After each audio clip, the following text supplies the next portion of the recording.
प्रिया को झाड़ू पकड़े और उसे भगाते देख किन्लू ने सहज ही अपने बच्चे को गोद में लिए हुए उसे चकमा दे दिया। जैसे ही वह बाल बाल बची, उसने देखा कि प्रिया लगातार उस पर झाड़ू चला रही है। किन्लू बहुत घबरा गई और प्रिया से बहस करने की इच्छा को नज़रअंदाज करते हुए वह तुरंत मुड़ी और अपने बच्चे को गोद में लिए आंगन से बाहर भाग गई। वह आंगन के प्रवेश द्वार पर खड़ी हो गई। उसका चेहरा हरे और सफ़ेद रंगों से सना हुआ था। एक हाथ से अपने बच्चे को पकड़े हुए उसने दूसरे हाथ से प्रिया की ओर इशारा किया और जोर से गाली दी, तू छोटी सी रंडी, आज मेरे साथ ऐसा व्यवहार करने की तेरी हिम्मत कैसे हुई? जब मैं चरण को देखूंगी तो वह तुझे अच्छा सबक सिखाएगा। बस तू रुक। अपनी धमकियां देने के बाद उसने पैर पटका, अपने बच्चे को गले लगाया और गुस्से से जल्दी से वहां से जाने के लिए मुड़ी। प्रिया उसे पीछे हटते हुए देख रही थी। उसकी आंखें उदासीनता से भरी थीं। वह समझ सकती थी कि किन्लू अंदर ही अंदर अपने दत्तक माता पिता जैसी ही इंसान थी। पहले वह चरण के साथ बुरा व्यवहार करती थी, लेकिन अब जबकि किनजेंगुओ और झाओ कैफेंग जेल में थे और उसके मायके में कोई नहीं था, उसे चरण की याद आई और वह चाहती थी कि यह छोटा भाई उसका साथ दे। प्रिया को यकीन था कि अगर किन्लू को पता चल गया कि चरण अब ठीक है तो वह उससे फ़ायदा उठाने की हर मुमकिन कोशिश करेगी। अगर वह सचमुच चरण के साथ अच्छा व्यवहार करती है और उनके बीच भाई बहन जैसा मधुर रिश्ता है तो चरण और प्रिया ज़रूर उसके साथ अच्छा व्यवहार करेंगे और अगर पैसे कमाने का कोई मौका मिला तो वे उसकी मदद ज़रूर करेंगे। हालांकि किन्लू शायद झाओ कैफे के बहकावे में आ गई थी। वह स्वार्थी थी और चरण को कभी अपना छोटा भाई नहीं मानती थी। इसलिए चरण और प्रिया ने स्वाभाविक रूप से किन्लू से दूरी बना ली, क्योंकि वे उससे ज़्यादा बातचीत नहीं करना चाहती थीं। तियान तियान, अभी अभी वह औरत कौन थी? वह इतनी उग्र क्यों थी? जैसे ही वह विचारों में खोई हुई थी, दूर के दरवाजे से दो लोग आए। प्रिया ने देखा कि वे चेन जिमेई और ली होनगजुआन थे। शियमेई भाभी, होनगजुआन भाभी, ये मेरे पति की बड़ी बहन हैं, लेकिन हमारे परिवार से इनका कुछ झगड़ा है, इसलिए मैंने तुम्हें तमाशा दिखाया है। प्रिया ने उनका अभिवादन किया और उन्हें अंदर बुलाया। उसके चेहरे पर बेबसी का भाव था। अभी अभी उनकी गालियां सुनकर साफ लग रहा है कि वो तुम्हें अपनी भाभी नहीं मानती। हर परिवार की अपनी मुश्किलें होती हैं, मैं समझती हूँ। चेन शियमेई, जो किसी अनुभवी व्यक्ति की तरह दिख रही थी, प्रिया के पास गई और उसके कंधे पर थपथपाया। परेशान मत हो, कई भाई बहनों वाले परिवारों में अक्सर इस तरह के झगड़े होते हैं, सब एक जैसे होते हैं। हाँ, मैंने अभी उस औरत को देखा था, वह बहुत उग्र थी, बिल्कुल भी वैसी नहीं जैसी एक बड़ी भाभी होनी चाहिए। ली होनगजुआन ने भी जल्दी से प्रिया को सलाह दी, अगर चरण और तुम उससे निपटना नहीं चाहते तो अगर वह दोबारा आए तो उसे सीधे बाहर निकाल दो। अगर उसने परेशानी पैदा करने की हिम्मत की तो हमारे पड़ोसी तुम्हारी मदद करेंगे। होनगजुआन भाभी, शियमेई भाभी, आप बहुत दयालु हैं। प्रिया मुस्कुराए और उन दोनों को धन्यवाद दिया, उन्हें अंदर बुलाया। होनगजुआन भाभी, मैंने आपके कपड़े बनाने का काम पूरा कर लिया है, कृपया उन्हें पहनकर देखिए। अगर कुछ फिट नहीं हुआ तो मैं जल्द से जल्द एडजस्ट कर दूंगी। ओह, इतनी जल्दी? ये बहुत अच्छा है, मैं इंतज़ार नहीं कर सकती। ली होनगजुआन का चेहरा एक खुशी भरी मुस्कान से चमक उठा। जब उसने नई ड्रेस पहनी और कमरे से बाहर आई तो वह खुशी से प्रिया और चेन जिमेई के सामने घूम गई। कैसी है? तियान तियान, जिमेई, क्या मैं इस ड्रेस में अच्छी लग रही हूँ? बहुत अच्छी लग रही है होनगजुआन भाभी, ये रंग आप पर जंच रहा है, इससे आपकी त्वचा गोरी और पतली लग रही है। प्रिया ने मुस्कुराते हुए उसकी तारीफ करते हुए उसे ऊपर से नीचे तक नापा। बहुत अच्छी लग रही है, ये स्टाइल आप पर बहुत जंच रहा है। तियान तियान, आपके हाथ इतने हुनरमंद हैं, मुझे फिर से एक नई ड्रेस पहनने का मन कर रहा है। चेन जिमेई ने ईर्ष्या से ली होनगजुआन की ड्रेस को देखा, लेकिन उसे अभी अभी एक नई ड्रेस मिली थी और वह ड्रेस भी काफ़ी अच्छी थी। हालांकि महिलाओं को हमेशा ऐसा लगता है कि उनकी अलमारी में एक और कपड़ा गायब है। प्रिया और चेन जिमेई की तारीफ सुनकर ली होनगजुआन बहुत खुश हुई। मुझे ये ड्रेस बहुत पसंद है तियान तियान, आपकी कारीगरी वाकई लाजवाब है। ली होनगजुआन ने प्रिया की कारीगरी की सराहना की। प्रिया भी उसे संतुष्ट देखकर बहुत खुश हुई। होनगजुआन भाभी, शियमेई भाभी, मैं एक दर्जी की दुकान खोलने की योजना बना रही हूँ। जब ये खुलेगी तो कृपया इसकी जानकारी लोगों तक पहुँचाने में मेरी मदद करें। आप जिन ग्राहकों से मिलवाएंगी, मैं उन्हें उद्घाटन के दौरान 20% की छूट दूंगी। ओह तियान तियान, आप व्यापार करने के लिए दुकान खोल रही हैं, ये वाकई बहुत अच्छा है। ठीक है तियान तियान, आप कुशल हैं और आपके बनाए कपड़े स्टाइलिश हैं, मुझे विश्वास है कि बहुत से लोग उन्हें पसंद करेंगे। चेन शियमेई और ली होनगजुआन दोनों सहमत हुए और बाद में प्रिया के व्यवसाय को बढ़ावा देने में मदद करने का फैसला किया। तो दुकान कब खोलने का इरादा है? मैं अपनी नंद और नंदों को भी साथ ले आऊंगी, तब तुम्हारा साथ दूंगी। चेन शियमेई ने कुछ दिन पहले जो कपड़े बनाए थे उन्हें उसने मध्य शरद ऋतु उत्सव से पहले घर पहना और उसकी खूब तारीफ हुई। लोगों ने पूछा कि उसने ये कपड़े कहाँ से खरीदे। मैं अपने दोस्तों से भी मिलवाऊंगी। ली होंगजुआन ने भी पीछे न रहने के लिए कहा। आप दोनों का शुक्रिया, आपका यहाँ आना बहुत अच्छा है। प्रिया की आंखों में कृतज्ञता साफ झलक रही थी। साइनबोर्ड तैयार होने के बाद स्वीट हार्ट टेलर शॉप 2 दिन में आधिकारिक तौर पर खुल जाएगी। उस समय मैं आपको वह जगह दिखाने ले जाऊंगी। वाह, बहुत बढ़िया, चेन शियमेई और ली होंगजुआन ने मुस्कुराते हुए जवाब दिया। तीनों ने कमरे में कुछ देर बातें की। ली होंगजुआन ने प्रिया को ड्रेस के पैसे दिए और फिर वह और चेन शियमेई विदा होकर चली गईं। उनके जाने के बाद प्रिया ने एक गाना गुनगुनाया, कल के गुलाब के गुलदस्ते को सजाया और उन्हें एक फूलदान में सजाया। अपने हुनर से पैसे कमाने का एहसास वाकई अद्भुत था। Jiang city. चरण लंबी दूरी की बस से जियांग सिटी पहुंचा और जियांग सिटी के पश्चिम में स्थित औद्योगिक पार्क तक मोटरसाइकिल टैक्सी से पहुंचा। ये शहर काउंटी शहर से ज्यादा समृद्ध था, जहां अलग अलग आकार के कई औद्योगिक पार्क थे। चरण जिस औद्योगिक पार्क में पहुंचा वह जियांग सिटी का सबसे बड़ा औद्योगिक पार्क था। औद्योगिक पार्क पहुंचकर चरण ने किराया चुकाया और औद्योगिक पार्क में घूमने लगा। उसने सुना था कि यहाँ होंगयुआन मशीनरी फैक्ट्री नाम की एक बड़ी मशीनरी निर्माण फैक्ट्री है। चरण फैक्ट्री निदेशक से मिलकर सहयोग पर चर्चा करना चाहता था। होंगयुआन मशीनरी फैक्ट्री ढूंढने के बाद चरण ने गेट पर सुरक्षा गार्ड से कहा कि वह मशीनरी और उपकरण खरीदना चाहता है और उसे फैक्ट्री निदेशक से मिलना है। सुरक्षा गार्ड द्वारा उसकी जानकारी और उद्देश्य दर्ज करने के बाद उसने चरण को अंदर आने दिया। उसने चरण को फैक्ट्री निदेशक के कार्यालय के बारे में भी विस्तार से बताया। चरण ने सुरक्षा गार्ड को धन्यवाद दिया, फैक्ट्री क्षेत्र में प्रवेश किया और फैक्ट्री निदेशक के कार्यालय की ओर चल पड़ा। सुरक्षा गार्ड द्वारा बताए गए रास्ते पर चलते हुए उसे फैक्ट्री निदेशक के कार्यालय का स्थान आसानी से मिल गया। चरण ने देखा कि दफ्तर का दरवाजा कसकर बंद है तो उसने हाथ उठाकर दस्तक दी। दस्तक, दस्तक, दस्तक। फैक्ट्री निदेशक, जो अंदर एक महिला कर्मचारी के साथ मस्ती कर रहा था, दस्तक सुनकर चौंक गया और तुरंत लंगड़ा गया।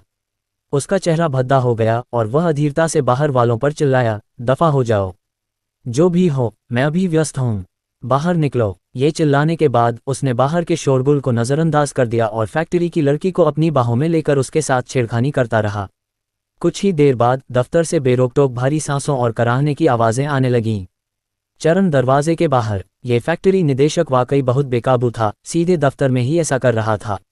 उसने बिना कुछ कहे अपनी नाक छुई, मुड़ा और चला गया। फैक्ट्री निदेशक के रवैये को देखते हुए चरण अब उसके साथ किसी भी तरह के सहयोग पर बात नहीं करना चाहता था।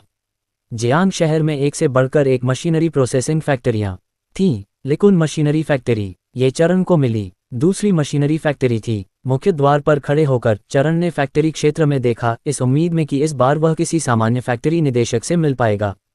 रिसेप्शनिस्ट को अपना उद्देश्य बताने के बाद जब उसने सुना कि चरण मशीनरी और उपकरण खरीदने आया है तो किसी ने उसे तुरंत फैक्ट्री निदेशक के पास पहुंचा दिया। फैक्ट्री निदेशक के कार्यालय के पास पहुंचते ही चरण ने एक झगड़े की आवाज़ सुनी। वह होंगयुआन मशीनरी फैक्ट्री हमारे खिलाफ जा रही है और छीन रही है। वे कीमतें कम कर रहे हैं और बाजार को अस्त व्यस्त कर रहे हैं। अगर ऐसा ही चलता रहा तो हमारी फैक्ट्री के पास सचमुच बचने का कोई रास्ता नहीं बचेगा। लेकिन हम उनके साथ कीमतों की जंग नहीं लड़ सकते, हमारे पास इतनी ताकत नहीं है। अगर हम कीमतें कम नहीं करेंगे तो हम क्या करेंगे? फैक्ट्री को हाल ही में ज़्यादा ऑर्डर नहीं मिले हैं।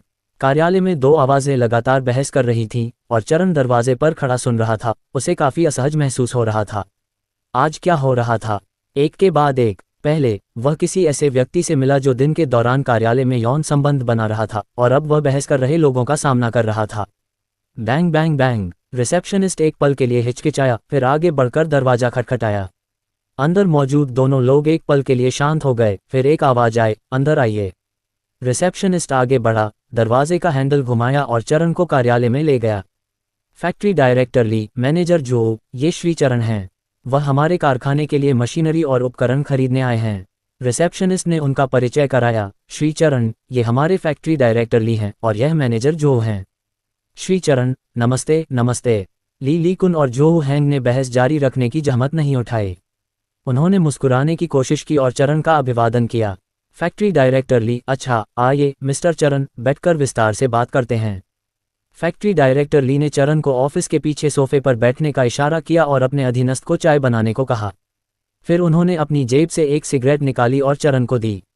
चरण ने धीरे से हाथ हिलाकर इशारा किया कि वह सिगरेट नहीं पीता। उसने धूम्रपान की आदत नहीं डाली थी और उसे धुएं की गंध पसंद नहीं थी। दिल्ली केमिकल फैक्ट्री के लिए मशीनरी और उपकरणों की बात करें तो हमारे कारखाने में वर्तमान में crusher, emulsifier, mixer, filling machine, coding machine, sealing machine वगैरह हैं। श्रीमान चरण, आपको जो भी मशीनरी और उपकरण चाहिए और जितनी भी इकाइयां आप ऑर्डर करना चाहते हैं बस बता दीजिए। ली लीकुन ने जल्दी से चरण को उनका परिचय देना शुरू किया। सुनने के बाद चरण को उस युग की कॉस्मेटिक मशीनरी और उपकरणों की बुनियादी समझ हो गई। ये बहुत पिछड़ा हुआ था, लेकिन कुछ साधारण त्वचा देखभाल उत्पादों और सौंदर्य प्रसाधनों का उत्पादन अभी भी कोई समस्या नहीं थी। हालांकि चरण ने इन पिछड़ी मशीनों में से कई खरीदने की योजना नहीं बनाई थी, क्योंकि उन्हें भविष्य में उत्पादन के लिए और अधिक उन्नत मशीनों का उपयोग करने की उम्मीद थी। ध्यान से विचार करने के बाद ली लीकुन और जो हैंग की उत्सुक निगाहों से मिलते हुए चरण ने हल्की खांसी की और कहा, तो चलिए अभी के लिए दिल्ली केमिकल फैक्ट्री के लिए आवश्यक मशीनरी और उपकरणों के 2 सेट ऑर्डर कर देते हैं। 2 सेट। ली लीकुन और जो हैंग ने सोचा था कि एक बड़ा व्यापारिक सौदा हो गया है, लेकिन चरण केवल 2 सेट चाहता था। उन्हें स्वाभाविक रूप से निराशा का एहसास हुआ। उनकी आंखों में निराशा साफ झलक रही थी, लेकिन चरण के प्रति उनका व्यवहार बेहद विनम्र था। ठीक है, तो हम पहले श्री चरण को अपनी उत्पादन कार्यशाला में ले जा सकते हैं और आपको विभिन्न मशीनरी और उपकरण दिखा सकते हैं। ली लीकुन ने चरण को कम खरीदने के कारण नीचा नहीं देखा, बल्कि उनसे विनम्रता से बात की। अच्छा, चरण भी इस लीकुन मशीनरी फैक्ट्री का गहन निरीक्षण करना चाहता था। फिलहाल फैक्ट्री निदेशक ली लीकुन के बारे में उसकी धारणा अपेक्षाकृत अच्छी थी। उसे उम्मीद थी कि लीकुन मशीनरी फैक्ट्री उसकी ज़रूरतों को पूरा कर सकेगी। बातचीत करते हुए सभी लोग उठे और उत्पादन कार्यशाला की ओर चल पड़े। कार्यशाला में पहुंचने के बाद ली लीकुन और जो हैंग ने बारी बारी से चरण को विभिन्न मशीनरी और उपकरणों की निर्माण प्रक्रिया और सामग्रियों से परिचित कराया। चरण ने ध्यान से सुना और देखा, जिससे लीकुन मशीनरी फैक्ट्री की और भी गहरी समझ विकसित हुई। लीकुन मशीनरी फैक्ट्री का दौरा करने के बाद चरण ने सीधे अपने द्वारा बनाए गए कई मशीनों के ब्लूप्रिंट निकाले और उन्हें मेज पर रख दिया। फैक्ट्री निदेशक ली, प्रबंधक जो, कृपया पहले इन पर एक नज़र डालें। क्या आपके कारखाने की वर्तमान क्षमताओं के साथ आप इनका उत्पादन और निर्माण कर सकते हैं? उन्होंने कॉस्मेटिक उत्पादन उपकरणों के डिज़ाइन और निर्माण के ब्लूप्रिंट निकाले, जो इस युग से कई साल ज़्यादा उन्नत थे। वह एक साथ बहुत आगे की कोई चीज़ नहीं निकाल सकते थे, उन्हें धीरे धीरे आगे बढ़ना था। वह चाहते थे कि इस युग की तकनीक में बदलाव की एक प्रक्रिया हो। भले ही वह पौधों को उखाड़कर उन्हें बढ़ने में मदद करना हो, यह एक सुनियोजित, लयबद्ध, चरणबद्ध प्रगति होनी चाहिए। यह क्या है? ली लीकुन और जो हैंग दोनों ने मेज से एक एक ब्लूप्रिंट उठाया और उसे ध्यान से देखा। जितना ज़्यादा उन्होंने देखा, उतना ही ज़्यादा हैरान हुए और उतना ही ज़्यादा उत्साहित हुए। दोनों ने स्वाभाविक रूप से यांत्रिक डिज़ाइन के चित्र समझ लिए। इस समय अपने हाथों में ब्लूप्रिंट देखकर उनके दिल उत्साह से धड़क रहे थे। श्री चरण, आपके ब्लूप्रिंट हमारे द्वारा वर्तमान में उत्पादित मशीनों और उपकरणों से ज़्यादा उन्नत प्रतीत होते हैं। ली लीकुन ने बेकाबू उत्साह से भरकर कहा, ये डिज़ाइन के चित्र मैंने खुद बनाए हैं और ये वास्तव में बाजार में वर्तमान में उत्पादित मशीनों और उपकरणों से ज़्यादा उन्नत और सटीक हैं। चरण ने खुद को विनम्र नहीं किया, बल्कि सीधे कहा, इस बार यहाँ आने का मेरा उद्देश्य दरअसल आपकी फैक्ट्री के साथ मिलकर इन मशीनों और उपकरणों पर शोध और विकास करना है। उनकी बातें सुनकर ली लीकुन और जो हैंग दोनों ही बहुत प्रभावित हुए। चरण के ब्लूप्रिंट बहुत सटीक थे, जो समग्र डिज़ाइन चित्रों के साथ साथ योजनाबद्ध आरेखों, भागों के चित्रों और संयोजन चित्रों में विभाजित थे। यहाँ तक कि स्टाइलिंग चित्र भी उपलब्ध कराए गए थे। ये कहा जा सकता है कि इस क्षेत्र में विशेषज्ञता रखने वाला कोई भी व्यक्ति ब्लूप्रिंट के अनुसार आसानी से मशीनरी और उपकरण बना सकता है। अगर लीकुन मशीनरी फैक्ट्री बाजार में उपलब्ध मशीनों और उपकरणों से ज़्यादा उन्नत मशीनें और उपकरण बना पाती, तो उन्हें ऑर्डर पाने के लिए हर संभव कोशिश नहीं करनी पड़ती। शायद उनकी लीकुन मशीनरी फैक्ट्री एक लोकप्रिय वस्तु बन जाती और ग्राहक ऑर्डर देने के लिए दौड़ पड़ते। आप किस तरह सहयोग करने की योजना बना रहे हैं, श्रीमान चरण? ली लीकुन बिना किसी हिचकिचाहट या देरी के चरण के साथ सहयोग करने के लिए तैयार हो गया। लेकिन उसे यह स्पष्ट करना था कि वे कैसे सहयोग करेंगे। मेरे पास सहयोग के 2 तरीके हैं। फैक्ट्री निदेशक ली और प्रबंधक जो, कृपया पहले सुने, फिर विचार करें कि कौन सा सहयोग तरीका चुनना है। चरण ने मुस्कुराते हुए उन दोनों से कहा, अच्छा, कृपया बोलें। ली लीकुन और जो हैंग दोनों के भाव गंभीर हो गए। चरण शुरू हुआ, पहला सहयोग तरीका यह है कि मैं आपकी फैक्ट्री को ब्लूप्रिंट के इस्तेमाल और निर्माण का अधिकार देता हूं और आपकी कंपनी मुझे डिज़ाइन कॉपीराइट शुल्क का भुगतान करती है। दूसरा सहयोग तरीका यह है कि मैं लीकुन मशीनरी फैक्ट्री में कुछ शेयर रखना चाहता हूं। इस स्थिति में मैं जो भी ब्लूप्रिंट डिज़ाइन करूंगा, लीकुन मशीनरी फैक्ट्री उन सभी का निर्माण और बिक्री कर सकेगी। चरण की बात खत्म होने के बाद ली लीकुन और जो हैंग को सोच में डूबा देखकर उसने कहा, ओह, वैसे मैं फैक्ट्री डायरेक्टर ली और मैनेजर जो को ये बताना नहीं भूला कि मेरे पास अन्य क्षेत्रों के लिए भी मैकेनिकल डिज़ाइन ड्राइंग हैं। उदाहरण के लिए कृषि मशीनरी, मशीन उपकरण, मोटर, इंजन, लिफ्टिंग उपकरण और उत्खनन मशीनरी। यहाँ तक कि चिकित्सा उपकरण, मैं इन सभी के लिए पूरे ब्लूप्रिंट डिज़ाइन कर सकता हूँ। ली लिकुन और जो हैंग दोनों ने आश्चर्य से अपनी आंखें चौड़ी कर लीं। दोनों 30 या 40 के दशक के थे, ऐसे लोग नहीं जो आसानी से हंगामा मचा दें। लेकिन चारण की बातों ने उन्हें बहुत हैरान कर दिया। यदि उन्होंने जो कहा वह सच था, तो इस बार लिकुन मशीनरी फैक्ट्री को बहुत बड़ी किस्मत का सामना करना पड़ा था। क्या श्री चरण ने जो कहा वह सच है? ली लिकुन ने अपने दिल में उमड़ते उत्साह को दबाते हुए कहा, और उसकी अभिव्यक्ति गंभीर और गंभीर हो गई। जाहिर है, मैं आज पूरी ईमानदारी से आया हूँ। चरण ने कृषि मशीनरी के डिज़ाइन के चित्र भी निकाले जो उसने पहले डिज़ाइन किए थे और उन दोनों को उन्हें देखने दिया। ली लिकुन और जो हैंग ने उन्हें देखने के बाद उन्हें अब कोई संदेह नहीं रहा। श्री चरण वास्तव में एक प्रतिभाशाली व्यक्ति हैं। तो चलिए सीधे बात करते हैं। आपको कितनी इक्विटी चाहिए? ली लिकुन ने सीधे सहयोग के पहले तरीके को छोड़ दिया और दूसरे को चुना। मुझे 40% शेयर चाहिए। चरण बिना किसी हिचकिचाहट के सीधे बोला। 40%? ली लिकुन के बोलने से पहले ही जो हैंग, जो उसके बगल में था, चिल्ला उठा। चरण को देखते हुए उसकी आंखों में भी नाराजगी दिखाई दी। श्री चरण, क्या आप जो मांग रहे हैं वह थोड़ा ज्यादा नहीं है? वह लिकुन मशीनरी फैक्ट्री के प्रबंधक के पास केवल 10% शेयर थे। क्या फैक्ट्री के निदेशक ली भी ऐसा सोचते हैं? चरण ने अपने चेहरे पर हल्की मुस्कान दिखाई और ली लिकुन की ओर देखा। ली लिकुन ने अपने सामने चरण को देखा, ऐसा महसूस करते हुए जैसे दूसरे पक्ष ने उसे पूरी तरह से समझ लिया हो। कड़वाहट का एक संकेत उसके दिल में उठने से नहीं रोक सका। अगर यह पहले होता तो वह निश्चित रूप से चरण के लिए सहमत नहीं होता। लेकिन अब लिकुन मशीनरी फैक्ट्री को अस्तित्वहीन होने के कगार पर मजबूर किया जा रहा था। चरण का आगमन समय पर हुआ था। ये कारखाने के जीवित रहने के लिए एक अवसर कहा जा सकता है। यदि लिकुन मशीनरी फैक्ट्री बाजार में मौजूद मशीनों और उपकरणों की तुलना में अधिक उन्नत उत्पादन कर सकती है, तो वे मूल्य युद्ध से क्यों डरते हैं? पूर्ण शक्ति के सामने कोई भी चाल बेकार है। ली लिकुन ने अपने दिल में एक निर्णय और एक योजना बनाई थी। उसने चरण की ओर देखा, उसके चेहरे पर एक कड़वी मुस्कान तैर गई। श्री चरण, क्या आप जानते हैं कि मैं फैक्ट्री निदेशक के रूप में लिकुन मशीनरी फैक्ट्री के केवल 70% शेयरों का मालिक हूं। यदि आप 40% शेयर चाहते हैं, तो मुझे डर है कि मुझे फैक्ट्री निदेशक के रूप में अपना पद आपको सौंपना पड़ेगा। चरण ने यह सुनकर हल्के से अपना सिर हिलाया। फैक्ट्री निदेशक ली एक ईमानदार और स्पष्टवादी व्यक्ति हैं, और मैं भी कुछ नहीं छिपाऊंगा। मैं आपको निर्देश नहीं दूंगा। मशीनरी फैक्ट्री का संचालन अभी भी पूरी तरह से आप पर निर्भर करता है। मैं केवल डिज़ाइन चित्र प्रदान करने के लिए जिम्मेदार हूं। आप मुझे तकनीक में निवेश करने वाला मान सकते हैं। 40% शेयरों की मेरी मांग केवल इसलिए है क्योंकि मुझे विश्वास है कि मेरी तकनीक उस कीमत के लायक है। चरण बेशक खुद एक नई मशीनरी प्रोसेसिंग फैक्ट्री खोल सकते थे, लेकिन उस स्थिति में उन्हें बहुत सी बातों की चिंता करनी पड़ती। लिकुन मशीनरी फैक्ट्री एक बहुत ही परिपक्व फैक्ट्री थी, जिसमें अनुभवी फैक्ट्री निदेशक और कर्मचारी थे जो अपनी व्यवस्था खुद बनाते थे। अगर चरण लिकुन मशीनरी फैक्ट्री में शामिल हो जाते तो उन्हें किसी और चीज़ की चिंता करने की ज़रूरत नहीं होती। उन्हें बस तकनीकी चित्र उपलब्ध कराने होते और लाभांश मिलने का इंतज़ार करना होता। जब ली लिकुन ने चरण के आत्मविश्वास भरे शब्द सुने तो उन्हें कोई हिचकिचाहट नहीं हुई। उन्होंने दिल खोलकर मुस्कुराते हुए कहा, ठीक है, तो मैं श्री चरण की शर्त मान लेता हूँ। मैं अपने नाम से 40% शेयर आपके नाम कर दूंगा। बूढ़े ली, ये सुनते ही जो हैंग के चेहरे पर चिंता के भाव उभर आए। हालांकि ली लिकुन ने अपना मन बना लिया था। उन्होंने आगे बढ़कर जो हैंग के कंधे पर थपथपाते हुए कहा, बूढ़े जो, मुझे श्री चरण पर विश्वास है। ठीक है, चूंकि आप सहमत हैं तो मैं भी सहमत हूँ। जो हैंग ने कुछ उदास होकर कहा, बात बस इतनी है कि ये 40% शेयर सिर्फ आपसे नहीं आ सकते, यह आपके साथ न्याय नहीं होगा। मैं बाकी कुछ छोटे शेयर धारकों को मना लूंगा और हम सब बराबर बराबर 40% शेयर बांटेंगे। अपनी बात खत्म करने के बाद ली लिकुन के जवाब का इंतजार किए बिना वह जल्दी से ऑफिस से बाहर चला गया। ली लिकुन ने उसकी तेजी से पीछे हत्ती पीठ को देखा और अपना सिर हल्के से हिलाए बिना नहीं रह सका।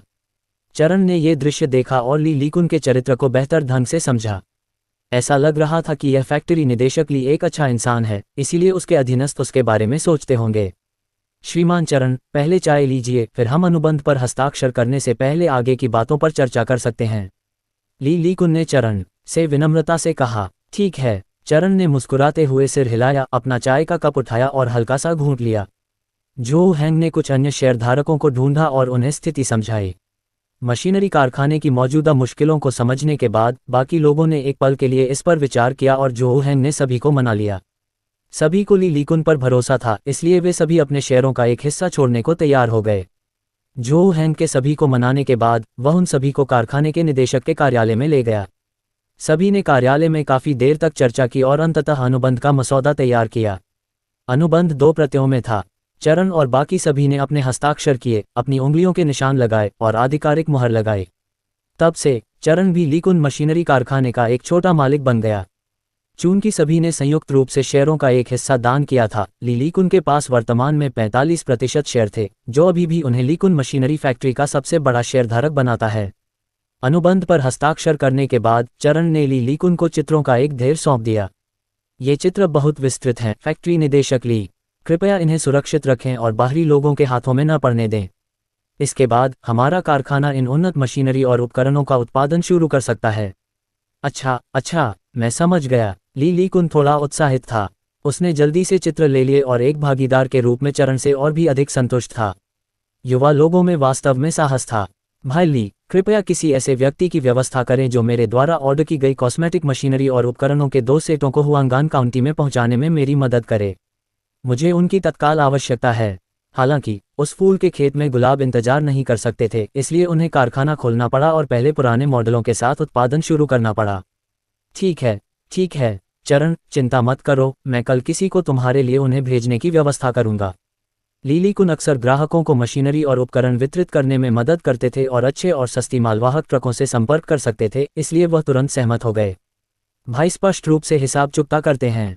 चरण ने उनसे अपने बैंक खाते के लिए कहा। बाद में कंपनी के खाते में पैसे ट्रांसफर करने की तैयारी कर रहे थे। सहयोग पर चर्चा करने के बाद चरण ने देखा कि देर हो रही है और जाने के लिए तैयार हो गया। लीकुन ने जल्दी से उसे खींच लिया, कहा कि वह उसे भोजन कराना चाहता है। वह इतना आमंत्रित था कि चरण, ये सोचकर कि वे आखिरकार भागीदार हैं, सहमत हो गए। लीकुन ने एक अच्छा रेस्तरां ढूंढा, अच्छी शराब और व्यंजनों से भरी एक मेज का ऑर्डर दिया। रात के खाने के बाद 8 बज चुके थे। चरण ने आज रात जियांग सिटी में रुकने की योजना बनाई थी। कल भी उसके कुछ काम थे और वह अभी हुआंगान काउंटी नहीं लौट सकता था। लीकुन ने उसे एक गेस्ट हाउस ढूंढने में मदद की और सब कुछ अच्छी तरह से व्यवस्थित कर दिया। चरण ने उसे भागदौड़ करते देखा और अपने साथी के व्यवहार से बहुत संतुष्ट हुआ। लीकुन ने चरण को व्यवस्थित करने के बाद वह उठकर चला गया। चरण, वह अपने कमरे में लौटा, थोड़ा नशे में था और बिस्तर पर लेट गया। उसने सहज ही बगल में रखी किसी चीज को गले लगाने के लिए हाथ बढ़ाया, लेकिन खाली हवा को गले लगा लिया। उसका हाथ रुक गया और तभी उसे एहसास हुआ कि वह बाहर है और प्रिया घर पर है। चरण अपना सिर हिलाए बिना नहीं रह सका और व्यंग्यात्मक मुस्कान बिखेर दी। ऐसा लग रहा था कि वह अपनी पत्नी के साथ न होने का आदी नहीं था।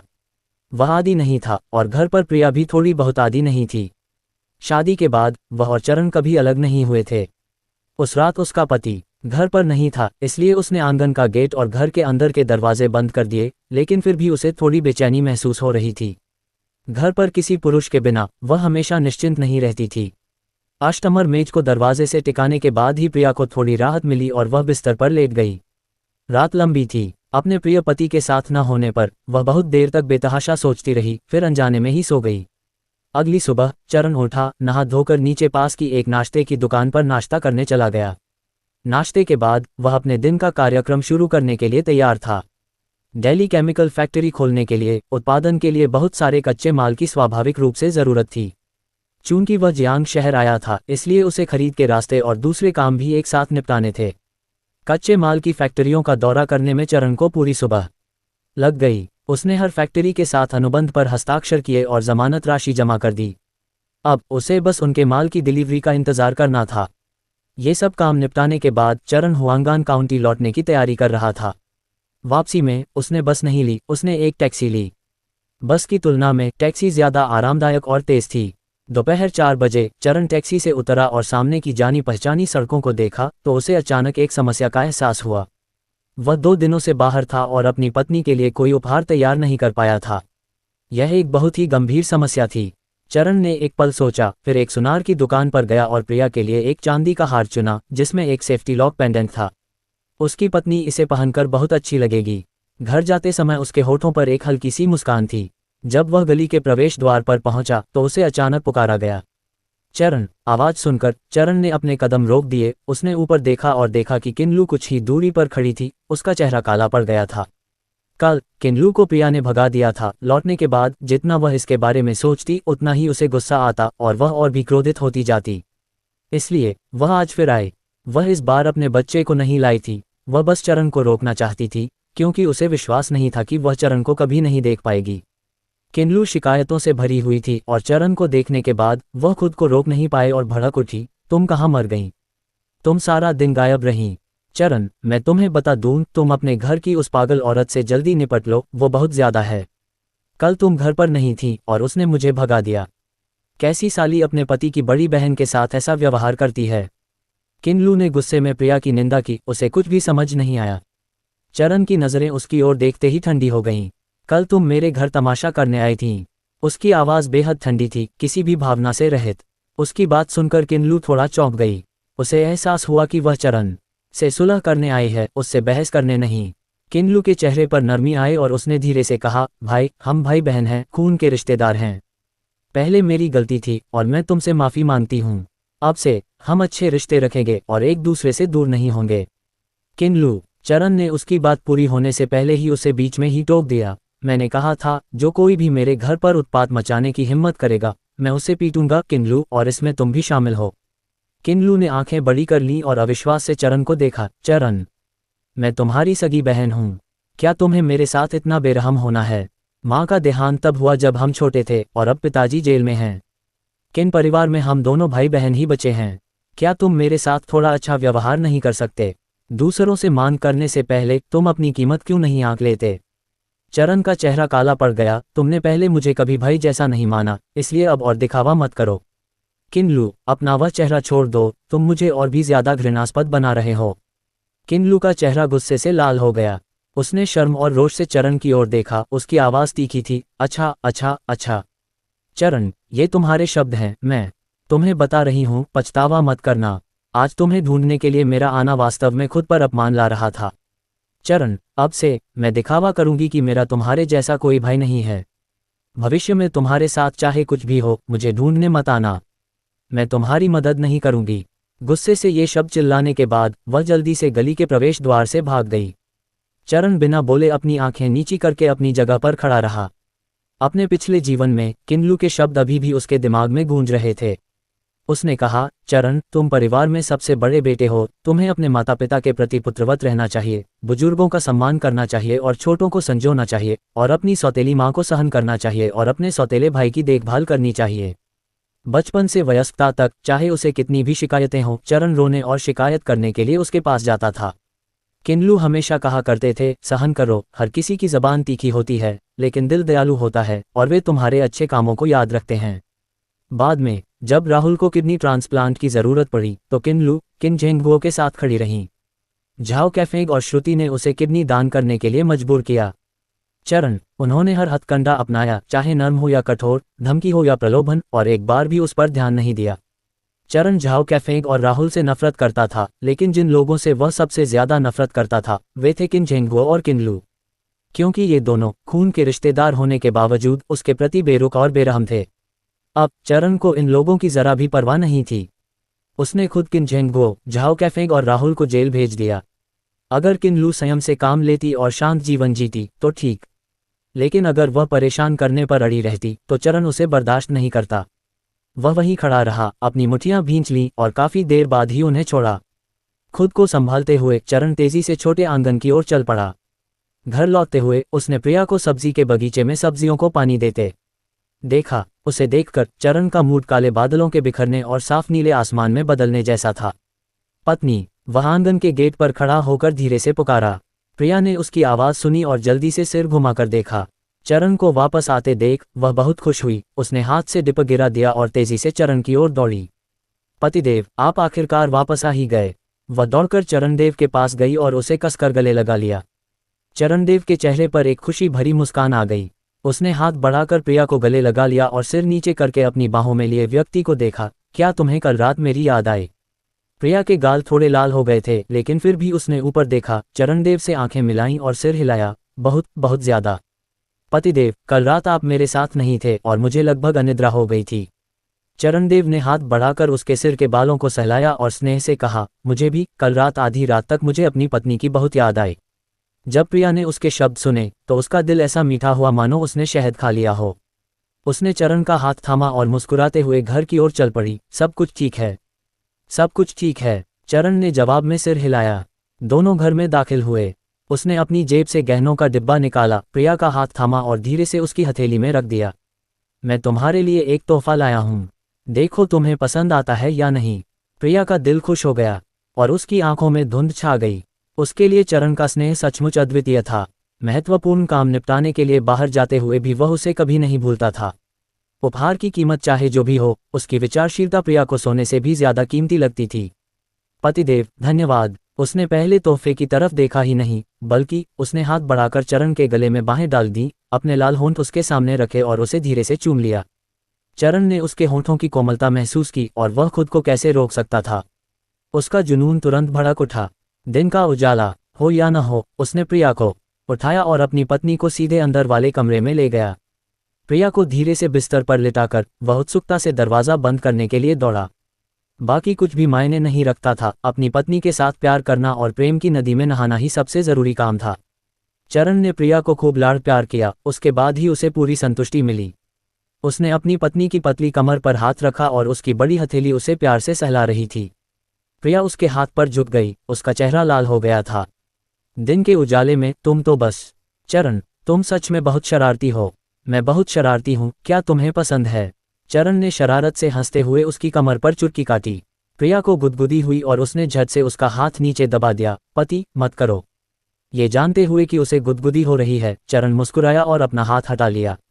उसने प्रिया के बिखरे पसीने से तर बाल संवारने में मदद की और प्यार से उसके माथे को चूमा।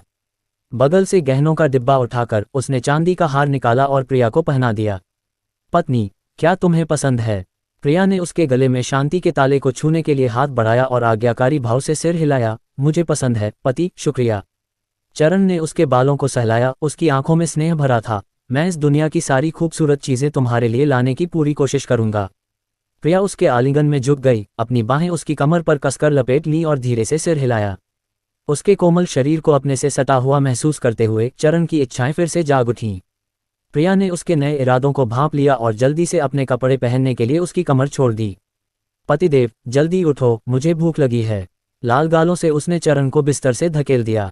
चरण ने बेबसी से अपने मुंह के कोने को सिकोड़ा, लेकिन अपनी पत्नी के प्रति सम्मान और प्रेम के कारण उसने एक और दौर का विचार त्याग दिया। चलो अभी आराम करते हैं और जब रात हो जाएगी और सब सो जाएंगे तब गतिविधियों के लिए ज्यादा उपयुक्त होगा। चरण ने प्रिया की पीठ को देखा, जो ड्रेसिंग टेबल पर बैठी अपने बालों में कंघी कर रही थी। उसकी आंखें सिर्फ उसी में डूबी हुई थीं। वह और प्रिया अब बहुत खुशी से रह रहे थे। जब भविष्य में उनके बच्चे होंगे तो उनका परिवार और भी बेहतर हो जाएगा। उसकी आंखों में मुस्कान आ गई। कपड़े पहनने के बाद चरण ने रात का खाना बनाने की तैयारी की। खाने के बाद चरण को एक फोन आया। लीलीकुन द्वारा कॉस्मेटिक मशीनरी और उपकरण पहुंचाने के लिए भेजे गए लोग आ गए थे। ये खबर सुनकर चरण का उत्साह बढ़ गया। वह तुरंत डिलीवरी करने वालों से मिलने गया। ड्राइवर को औद्योगिक पार्क ले जाना। मूल रूप से उन्होंने सोचा था कि यदि विक्रम को अभी तक एक उपयुक्त कारखाना भवन नहीं मिला है तो वह इन मशीनों और उपकरणों को विद्युत उपकरण कारखाने में रख देगा। लेकिन उनके आश्चर्य के लिए विक्रम ने पहले से ही उसके लिए दिल्ली केमिकल फैक्ट्री के लिए कारखाने के भवन पर बातचीत कर ली थी। कुल मिलाकर 2 कारखाने के भवन थे और जगह काफी बड़ी थी। चरण विक्रम की दक्षता से बहुत संतुष्ट थे, क्योंकि इस तरह चीजों को इधर उधर करने की कोई जरूरत नहीं होगी। उन्होंने ट्रक से सभी मशीनों को नए कारखाने के भवन में ले जाने के लिए एक फोकलिफ्ट बुलाया। समाप्त करने के बाद चरण ने ड्राइवर और डिलीवरी करने वालों को एक अच्छा भोजन कराया। भोजन शाम 8 बजे के बाद तक चला, जब ड्राइवर और लिकुन मशीनरी फैक्ट्री के डिलीवरी करने वाले लोग आखिरकार अलविदा कहकर चले गए। केवल शरद, विक्रम और चरण ही रह गए। शरद मुस्कुराया और चरण से बोला, तियांगे, तुम बहुत तेज हो, तुमने मशीनें इतनी जल्दी खरीद लीं।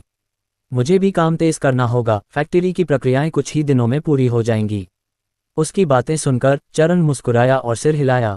वाह, इस तरह मैं फूलों के खेतों को सूचित कर सकता हूं कि वे पंखुड़ियां तोड़ना शुरू कर दें। जियांग शहर में उसने जो कच्चा माल मंगवाया था वह भी अगले 2 दिनों में क्रमवार आने वाला था। दिल्ली केमिकल फैक्ट्री जल्द ही आधिकारिक तौर पर चालू हो जाएगी। ये सोचकर चरण विद्युत उपकरण फैक्ट्री में उत्पादन की स्थिति को लेकर चिंतित हो गया।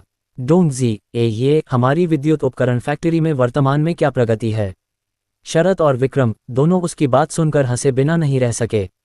तियांजी, आपके ब्लूप्रिंट और तकनीकी सहयोग से हमारी विद्युत उपकरण फैक्ट्री में अभी सब कुछ सुचारू रूप से चल रहा है। तैयार किए गए नमूने बहुत अच्छे हैं और वे बाजार में उपलब्ध उपकरणों से वाकई कहीं ज्यादा उन्नत हैं, इसलिए हम बड़े पैमाने पर उत्पादन शुरू कर सकते हैं। शरद ने मुस्कुराते हुए कहा। हाँ डोंग जी, और मैंने खुद सैंपल मशीन का परीक्षण किया है और यह वाकई अद्भुत है। तियान जी, हमारे द्वारा बनाए गए रंगीन टीवी बाजार में मौजूद सभी टीवी की तुलना में कहीं ज़्यादा साफ इमेजिंग देते हैं। विक्रम ने भी प्रशंसा से भरकर अंगूठा दिखाया। उनके और शरद के परिवार गरीब नहीं थे और जो टीवी वे घर पर देखते थे वे पहले से ही बहुत अच्छी क्वालिटी के थे, लेकिन ये सैंपल मशीन तो और भी अद्भुत थी। इमेजिंग साफ थी, आवाज़ बिल्कुल असली जैसी थी और यहाँ तक कि दिखावट और स्टाइल भी बाजार में मौजूद ज़्यादातर टीवी से बेहतर लग रहे थे। ठीक है, अब जब भी तुम दोनों के पास समय हो, इलेक्ट्रिकल अप्लायंस फैक्ट्री पर कड़ी नज़र रखना, हमें गुणवत्ता का ध्यान रखना है। चरण ने कुछ विस्तृत निर्देश दिए और देर होते देख वह अपने दोनों अच्छे दोस्तों से अलग हो गया। जब वह छोटे से आंगन में लौटा तो 9 बज चुके थे।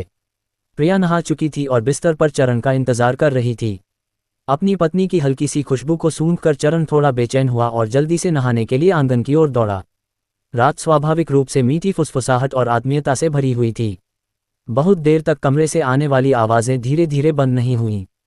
अगले दिन नाश्ते के बाद चरण बायुकी को ढूंढने गुलाब के फूलों के खेत में गया। बायुकी ने 2 दिनों से चरण को नहीं देखा था और वह सचमुच थोड़ी चिंतित हो रही थी। उसे ये भी डर था कि चरण उसे धोखा दे रहा है, लेकिन अंदर ही अंदर उसे अब भी उम्मीद थी कि चरण की कही हर बात सच हो, वरना इस साल ये फूल वाले सचमुच बर्बाद हो जाएंगे। चरण को आते देखकर वह इतनी खुश हुई कि खुशी से उछल पड़ी। केंडागे, तुम आखिरकार आ ही गए। वो मुझे लगा था कि तुम नहीं आओगे। बायुकी की आंखें लाल हो गईं, जैसे ही उसने सोचा कि अगर चरण नहीं आया तो क्या होगा। ये देखकर कि वह रोने वाली है, चरण ने झट से कहा, चिंता मत करो, मैं हमेशा अपना वादा निभाता हूँ। बायुकी, फूल तोड़ने के लिए अपने लोगों को व्यवस्थित करो। दिल्ली केमिकल फैक्ट्री जल्द ही तैयार हो जाएगी। जैसे ही तुम यहाँ से फूल तोड़ लोगे, हम आधिकारिक तौर पर उत्पादन शुरू कर देंगे। वाह वाह, मैं अभी फूल तोड़ने के लिए लोगों का प्रबंध कर दूंगा।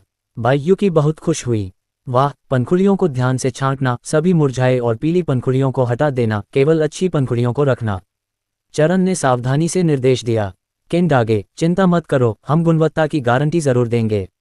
बायुकी ने उसकी छाती थपथपाई और वादा किया। अच्छा, तो अब तुम काम पर लग जाओ, मुझे घर पर भी काम है। बायुकी से बात करने के बाद चरण अपनी साइकिल पर सवार होकर चला गया।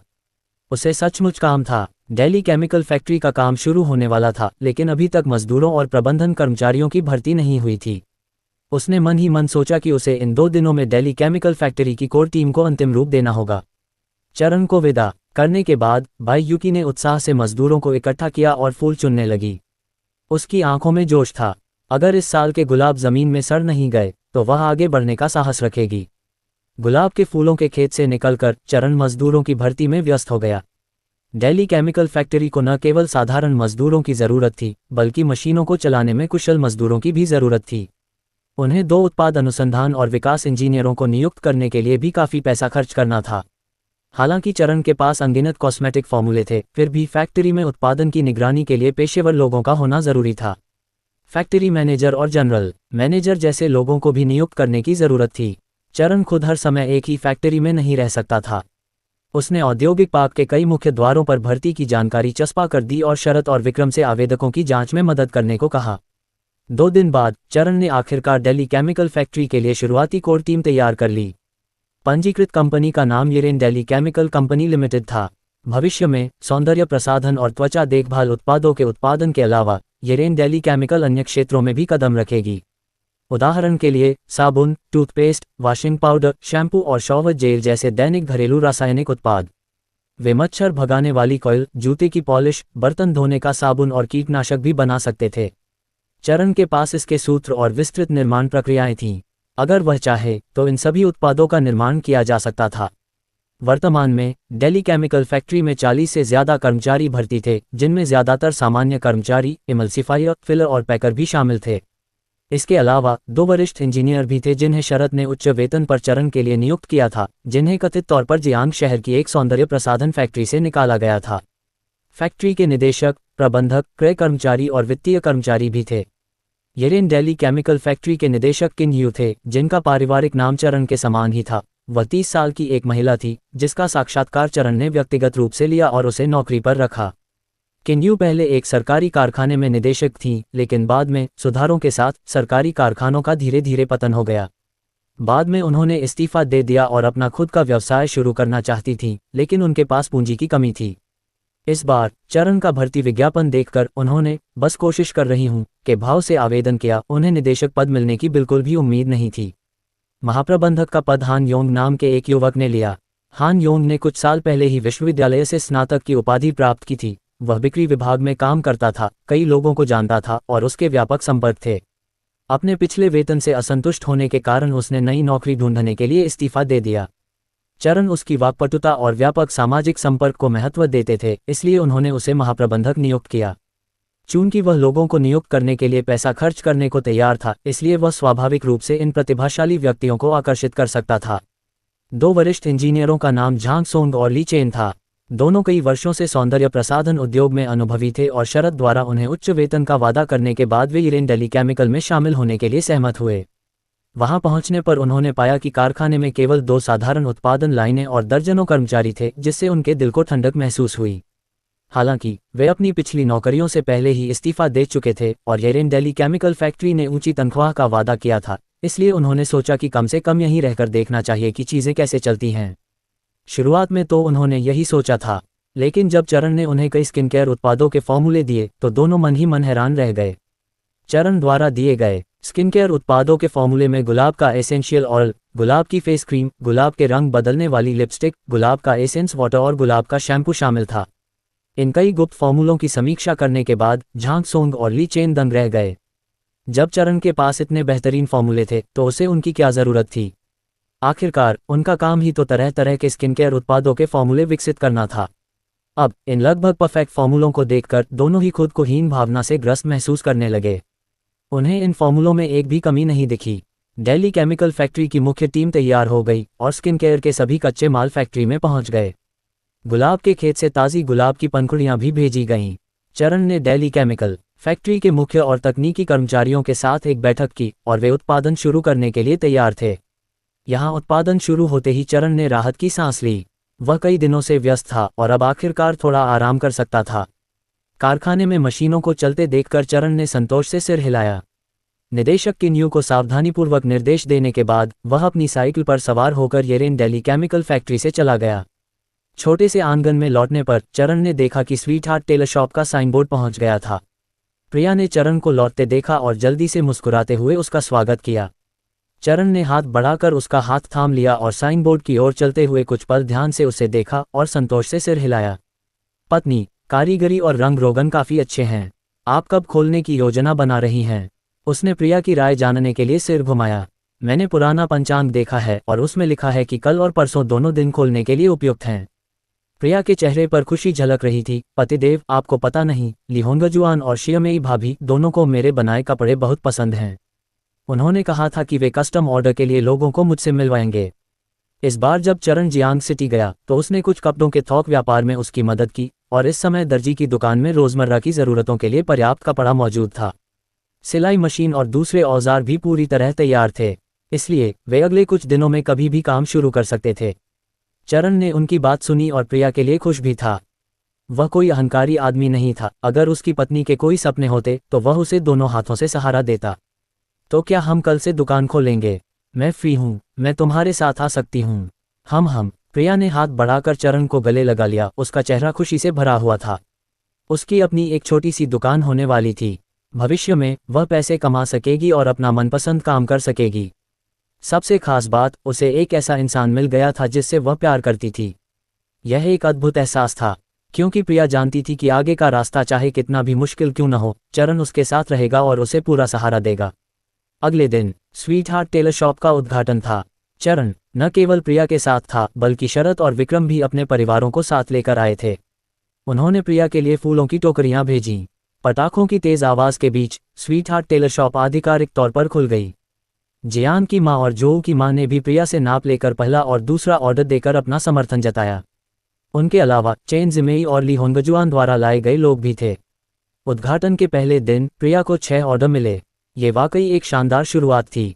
चरण ने उसकी खुशी देखी और उसके लिए भी खुश था, लेकिन उसे उसकी चिंता भी थी। उसे डर था कि अगर कारोबार बहुत अच्छा रहा तो प्रिया थक जाएगी। उसने इस पर विचार किया और फैसला किया कि अगर काम बहुत ज्यादा हो गया तो वह मदद मांगेगा। किसी भी हालत में वह अपनी पत्नी को थकने नहीं दे सकता था। स्वीट हार्ट टेलर शॉप खुलने के बाद दिन में प्रिया दुकान में रहती और ऑर्डर के अनुसार ग्राहकों के लिए कपड़े सिलती। चरण अपने कामों में व्यस्त रहता। शरद ऋतु की जुताई शुरू होने वाली थी।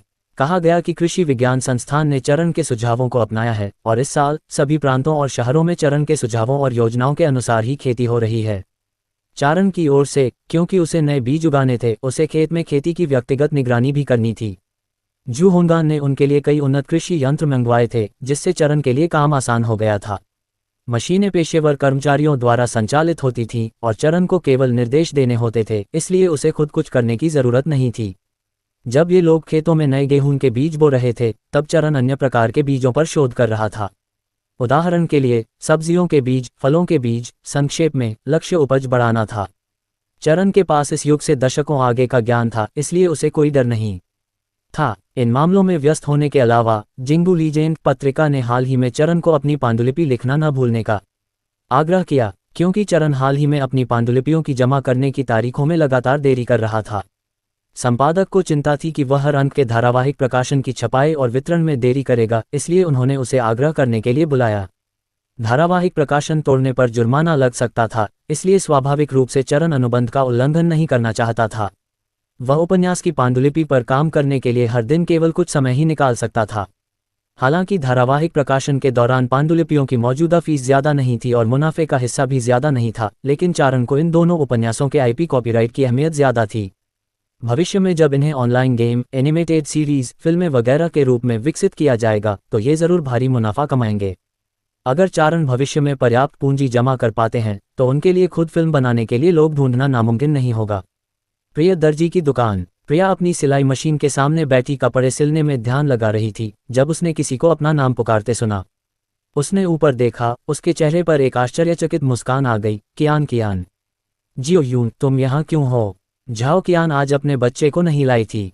प्रिया की बात सुनकर वह और ताओ यून साथ साथ चले और मुस्कुराते हुए बोले, पिछली बार जब मैं तुमसे बाजार में मिली थी, तो वापस आने पर मैंने जियो यून को इसके बारे में बताया था। इसलिए आज जियो यून की फैक्ट्री की छुट्टी का फायदा उठाते हुए हम दोनों तुम्हें ढूंढने के लिए साथ साथ आए हैं। जब हम तुम्हारे घर पहुंचे तो देखा कि दरवाज़ा बंद था। तुम्हारे पड़ोसी ने हमें बताया था कि तुमने यहाँ एक दर्जी की दुकान खोली है, इसलिए जियो यून और मैं तुम्हें ढूंढने आए हैं। प्रिया जल्दी से उठी और अपनी दोनों अच्छी बहनों को बैठने के लिए कहा। ताओ यून और झाओ कियान, हम दोनों आए थे और हम कुछ भी अच्छा नहीं लाए। तियान, तियान, कृपया बुरा मत मानना। जियाओ यूं, कियान, कियान, तुम दोनों आए थे और तुम उपहार भी लाए हो। तुम मेरे साथ इतने विनम्र क्यों हो रहे हो? प्रिया ने अपना सिर हिलाया, एक असहाय भाव के साथ उन्हें स्वीकार कर लिया।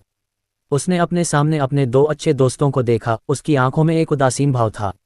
मुझे तुम दोनों को देखे हुए बहुत समय हो गया। कियान, कियान, जियाओ यूं, मुझे तुम्हारी बहुत याद आती है। हमें भी तुम्हारी याद आती है। तियान, तियान, मुझे भी। ताओ यूं और झाओ कियान ने कुछ क्षणों के लिए दर्जी की दुकान के चारों ओर देखा। तियान, तियान, मैंने कभी नहीं सोचा था कि तुम्हारी इच्छा वास्तव में पूरी होगी। तुम्हारी वास्तव में अपनी खुद की दर्जी की दुकान है। प्रिया को हमेशा फैशन डिज़ाइन और कपड़े बनाने का शौक था। उसके पास कपड़े खरीदने के लिए पैसे नहीं हुआ करते थे। झाओ कियान और ताओ यून के प्रिया के साथ अच्छे संबंध थे, इसलिए वे स्वाभाविक रूप से जानते थे कि उसका सपना अपनी खुद की दर्जी की दुकान का मालिक होना है। अधिक ग्राहकों के लिए कपड़े डिज़ाइन करना, काटना और बनाना। हाँ, मेरा सपना कदम दर कदम साकार हो रहा है। प्रिया के चेहरे पर एक खुशी भरी मुस्कान आ गई। ये चरण है, उसने हमेशा मेरा बहुत साथ दिया है। चरण का जिक्र सुनकर झाओ कियान और ताओ यून के हाव भाव बदल गए। झाओ कियान खुद को 2 बार जीभ चटकाने से रोक नहीं पाए और चिढ़ाते हुए बोली, ठीक है, ऐसा लगता है कि चरण सचमुच तुम पर फिदा है। तियान, तियान, तुम्हारा गुलाबी रंग देखकर मुझे पता है कि तुम्हें प्यार ने खूब पाला और सींचा है। उसकी बातें सुनकर प्रिया का चेहरा लाल हो गया। हालांकि ताओ यून का चेहरा थोड़ा पीला पड़ गया। उसकी आंखों में अकेलेपन और ईर्ष्या की झलक उभरी जब उसने धीरे से कहा, तियान, तियान, मुझे सच में तुमसे ईर्ष्या है कि तुम चरण जैसे अच्छे आदमी से शादी कर पा रही हो। चरण मेरे साथ बहुत अच्छा व्यवहार करता है। प्रिया अपनी सहेली से चरण की तारीफ सुनकर खुद की तारीफ से भी ज्यादा खुश थी। उसकी आंखों में मुस्कान आ गई और उसने पूछा, मुझे पता है कि कियान, कियान पहले से ही शादीशुदा है और उसका एक बच्चा भी है। तुम्हारा क्या हाल है जियाओ यून? क्या तुम शादीशुदा हो? मुझे कोई जल्दी नहीं है। ताओ यून ने अपनी नज़रें नीची कर लीं और अपने हाथ फैला दिए। मुझे अभी तक सही इंसान नहीं मिला है। वो बहुत ज्यादा नखरेबाज है। झाओ कियान बगल से बुदबुदाया। उसकी माँ ने उसके लिए कई ब्लाइंड डेट्स तय की हैं, लेकिन उसे ये डेट पसंद नहीं आ रही और वो डेट के लिए तैयार नहीं है। मुझे लगता है अगर ऐसा ही चलता रहा तो देर सवेर वो एक बूढ़ी नौकरानी बनकर रह जाएगी। प्रिया ने ये सुनकर ताओ यून की तरफ देखा और सलाह दी, शादी करते समय आप सिर्फ दिखावे पर ध्यान नहीं दे सकते। जरूरी है जिम्मेदारी का एहसास होना, परिवार चलाने के लिए पैसे कमाने में सक्षम होना और अपनी पत्नी पर प्यार लुटाना। जियाओ यून, अगर भविष्य में तुम्हें ऐसा कोई आदमी मिले तो तुम उसे जानने की कोशिश कर सकती हो। तियान तियान की सलाह अनुभव से आती है। जियाओ यून, क्या तुमने सुना? झाओ कियान ने भी बगल से सलाह दी। हाँ, मैं तुम दोनों की बात सुन रहा हूँ। ताओ यून कुछ बेबसी से मुस्कुराया, जब मुझे कोई उपयुक्त व्यक्ति मिलेगा तो मैं उसे जानने की कोशिश करूंगा। ये सही है, कुछ लोगों को भावनाएं विकसित करने के लिए समय चाहिए होता है। अगर आप एक साथ ज्यादा समय नहीं बिताएंगे तो आप किसी व्यक्ति को कैसे समझ सकते हैं? झाओ कियान संतुष्टि से मुस्कुराया। ठीक है, चलो मेरे बारे में बात नहीं करते, चलो तियान तियान और चरण के बारे में बात करते हैं। मैं तुम्हारी कहानी जानने के लिए बहुत उत्सुक हूँ।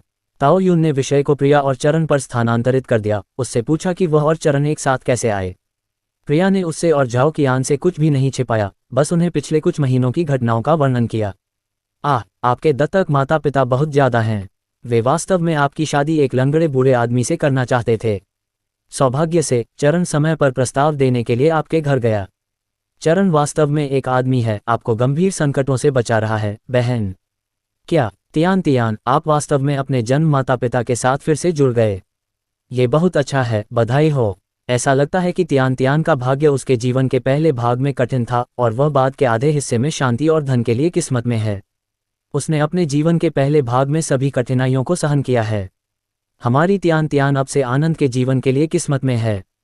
चरण बहुत अच्छा है तियान तियान, तुमने बिल्कुल सही इंसान से शादी की है।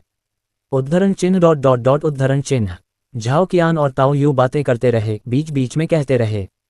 प्रिया की आंखों में कोमलता थी और उसने भी अपने और चरण के सफर को लेकर मन ही मन भावुक होकर आह भरी। दोनों बहनें कुछ देर बातें करती रहीं और प्रिया ने अपनी घड़ी देखी, लगभग दोपहर हो चुकी थी। उसने हाथ बढ़ाकर झाओ कियान और ताओ यू को खड़ा किया और कहा, चलो आज हम मेरे घर पर खाना खाएंगे। कियान कियान, जियाओ यू, चलो मिलकर अच्छा समय बिताते हैं। ठीक है, हम दोनों ने भी बहुत दिनों से चरण को नहीं देखा है। झाओ कियान ने प्रसन्न मुस्कान के साथ कहा। ताओ यू ने सिर हिलाकर कहा, तो तियान तियान, आज तुम कड़ी मेहनत करोगी। तुम बहुत विनम्र हो, मुझे इसकी आदत नहीं है। प्रिया ने हंसते हुए कहा। रोंगटे खड़े हो गए। ये देखकर झाओ कियान और ताओ यून दोनों अपनी हंसी रोक नहीं पाए। समूह दर्जी की दुकान से बाहर चला गया। प्रिया ने दुकान का दरवाज़ा बंद किया और अपनी दोनों अच्छी बहनों को घर ले गई। जब वे घर पहुंचे तो चरण भी बाहर से लौट आया। वह बाजार से लौटा था और उसके हाथ में बड़े छोटे बैग थे। हाल ही में वह काम में व्यस्त था, इसलिए प्रिया खाना बना रही थी। आज चरण थोड़ा ज्यादा आराम से था, इसलिए वह खुद खाना बनाना चाहता था, कुछ अच्छे व्यंजन बनाना चाहता था और अपनी पत्नी के साथ कुछ ड्रिंक्स लेना चाहता था। उसने उम्मीद नहीं की थी कि घर पर मेहमानों के आने का समय आ गया है। चरण ने स्वाभाविक रूप से प्रिया के हाई स्कूल के अच्छे दोस्तों को पहचान लिया। आखिरकार वे सभी सहपाठी थे। झाओ कियान और ताओ यून को प्रिया के साथ अंदर आते देख चरण ने जल्दी से उनका अभिवादन किया। वाह, मुझे उम्मीद नहीं थी कि 2 साल बाद चरण तुम और भी ज्यादा सुंदर हो गए हो। झाओ कियान ने जब चरण को देखा तो वह आश्चर्य से भर गई और खुद को रोक नहीं पाए। ताओ यून की नज़र चरण पर पड़ी और उसे देखते ही उसका दिल अनजाने में धड़क उठा। अपने हाई स्कूल के दिनों की तुलना में चरण अब थोड़ा गोरा लग रहा था और उसमें पहले से कहीं ज्यादा परिपक्वता और स्थिरता झलक रही थी। सबसे आकर्षक बात यह थी कि अब उसमें एक अवर्णनीय आत्मविश्वास था, जिससे उसका पूरा व्यवहार पहले से बिल्कुल अलग लग रहा था। ताओ यून कुछ पलों तक उसे स्तब्ध भाव से देखती रही। चरण को देखते हुए की हैरान कर देने वाली नज़र ने उसकी ओर देखा। उसका दिल धड़क उठा और उसने जल्दी से अपनी आंखें नीची कर लीं। दोबारा देखने की हिम्मत नहीं हुई। झाओ कियान, ताओ यून, आप दोनों भी पहले से ज्यादा खूबसूरत हो गई हैं। चरण ने उन दोनों की प्रशंसा की और प्रिया के साथ मिलकर उन्हें मुख्य हॉल में बैठने के लिए आमंत्रित किया।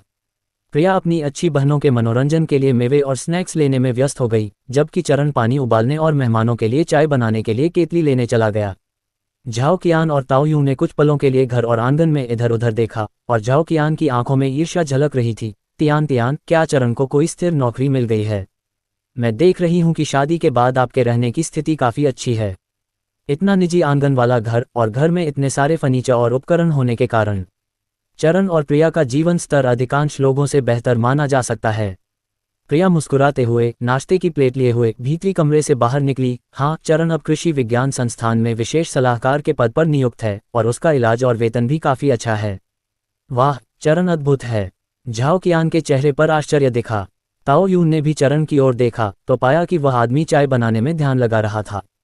प्रिया मुस्कुराई और अपने 2 अच्छे दोस्तों को नट्स और स्नैक्स खाने के लिए आमंत्रित किया। चरण भी बनी हुई चाय ले आया और पुकारा, झाओ कियान, तुम और ताओ यू तियान तियान के साथ बातें करो। मैं रात का खाना बनाता हूँ। तुम दोनों दोपहर के भोजन के लिए यहीं रुको। ठीक है, ठीक है। मैं वास्तव में तुम्हारे खाना पकाने के कौशल के बारे में थोड़ा उत्सुक हूँ, चरण। झाओ कियान ने जल्दी से मुस्कुराते हुए कहा। ताओ यून की आंखों में भी प्रत्याशा दिखाई दी। वह खाना भी चखना चाहती थी जो चरण ने खुद पकाया था। चरण ने अपना पैर उठाया और लिविंग रूम से बाहर निकल। झाओ कियान ने प्रिया को मुस्कुराते हुए चरण की पीठ की ओर देखते देखा और खुद को हंसी से ढक लिया।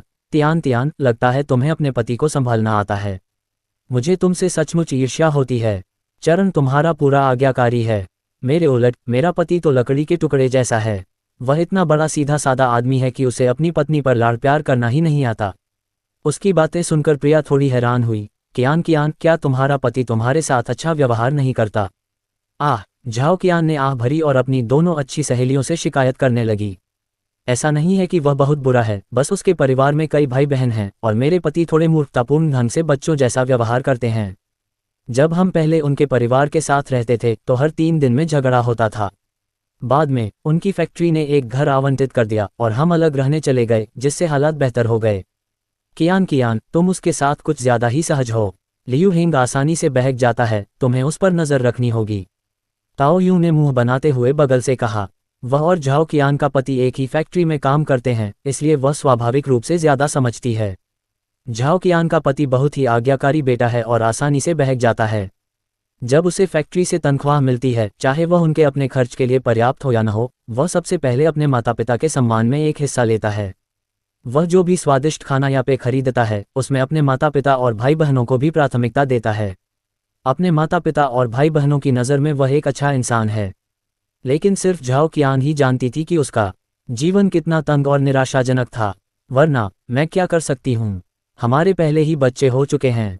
अगर मैंने उसे आज्ञाकारी होने से रोका तो शायद मैं सबके मुंह में एक दुष्ट बहू बन जाऊंगी।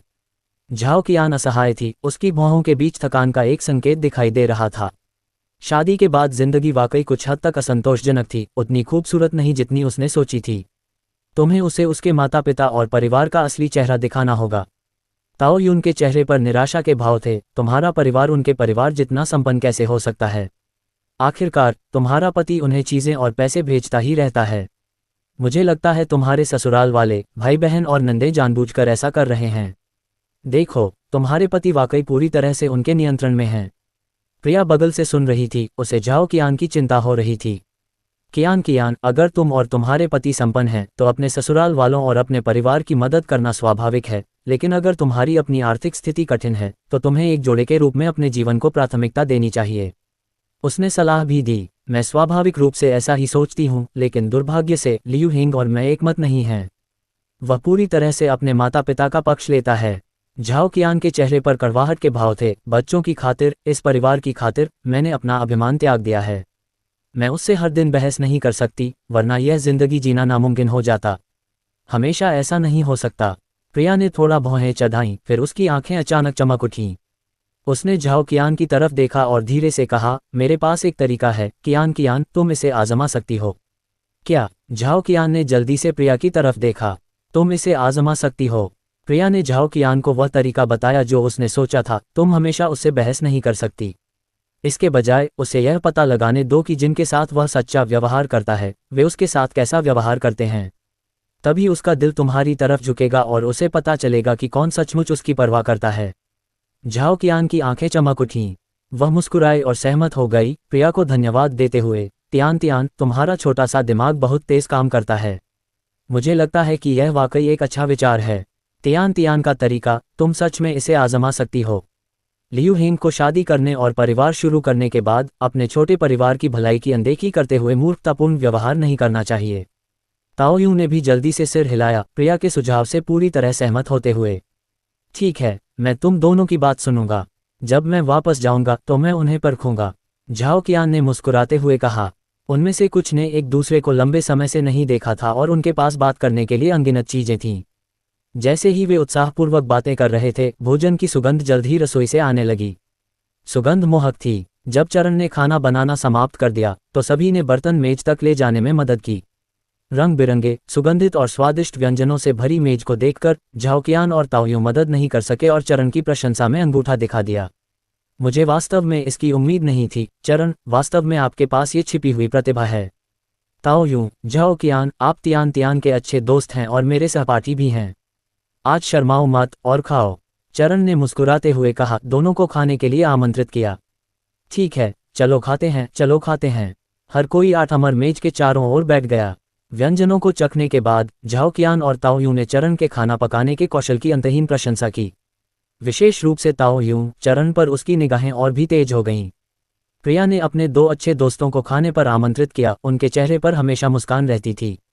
दोपहर का भोजन 1 घंटे से अधिक समय तक चला। चरण ने परिश्रम से व्यंजन एकत्र किए और उन्हें धोने के लिए रसोई में ले गया। झाओकियान और ताओयू ने प्रिया के साथ कुछ देर और बातचीत की। कियान, जियोयू, अब से तुम दोनों को मुझसे अक्सर मिलने आना चाहिए। हम सभी काउंटी शहर में हैं, इसलिए मिलना आसान है। प्रिया ने मुस्कुराते हुए दोनों से कहा। ठीक है, जियोयू और मैं समय मिलने पर तुम्हें ढूंढने आएंगे। झाओकियान तुरंत सहमत हो गई। ताओयू ने भी हल्के से सिर हिलाया, उसकी नज़र अनजाने में चरण की ओर चली गई। उस आदमी की आंखों में मुस्कान और प्रिया की ओर उसके स्नेह और कोमलता से भरी निगाहें देखकर उसके दिल में एक दर्द की टीस सी उठी। उसकी निगाहें भी अनायास ही धुंधली पड़ गईं। शायद उसे इस रिश्ते को छोड़ देना चाहिए जिसका कोई नतीजा नहीं निकलना था। चरण, तियान, मैं आप दोनों के लिए अनंत खुशी और एक साथ लंबे जीवन की कामना करती हूँ। अपना मन बनाने के बाद उसने मुस्कुराते हुए प्रिया और चरण की ओर हाथ हिलाया। प्रिया और चरण तब तक घर में नहीं लौटे जब तक कि वे दोनों की पीठ नहीं देख पाए। घर में दाखिल होते ही प्रिया ने हाथ बढ़ाकर चरण को गले लगा लिया। चरण ने उसकी ओर देखा और धीरे से पूछा, क्या हुआ? प्रिया ने उसे कसकर गले लगा लिया। उसकी आवाज़ संतोष और खुशी से भरी थी। पतिदेव, मैं तुम्हें पहले से कहीं ज्यादा प्यार करती हूँ। वह, झाओकियान और ताओयून सभी आम इंसान थे। वे बस एक अच्छे आदमी से शादी करके आराम से रहना चाहते थे। लेकिन चरण ने उसकी उम्मीदों से बढ़कर काम किया। प्रिया में, दिल से, वो दुनिया का सबसे अच्छा इंसान था। उसकी बातें सुनकर चरण की आंखें मुस्कुराहट से चमक उठीं और उसने उसके बालों में हाथ फेरा। पत्नी, मैं भी तुमसे प्यार करता हूँ। झाओकियान और ताओयून एक साथ परिवार के घर लौट आए, फिर अपने अपने घरों की ओर चल पड़े।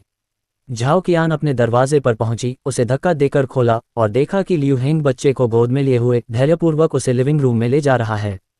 वह दिन के ज्यादातर समय ताओयून के साथ बाहर रही थी और वह निश्चिंत होकर प्रिया से मिल सकी क्योंकि लियू हेंग आज काम से छुट्टी पर थे और घर पर बच्चे की देखभाल के लिए कोई था। इस समय अपने पति को धैर्यपूर्वक बच्चे को सहलाते देखकर झाओकियान को अभी भी थोड़ी राहत महसूस हुई। अपने माता पिता के प्रति कुछ हद तक पुत्रवत, थोड़े नर्म दिल और आसानी से फायदा उठाने वाले होने के अलावा लियू हेंग वास्तव में उसके साथ काफी अच्छा व्यवहार करता था। रोज काम के बाद वह बच्चे की देखभाल में उसकी मदद करता और जब उसके पास समय होता तो वह घर के कामों में भी उसकी मदद करता।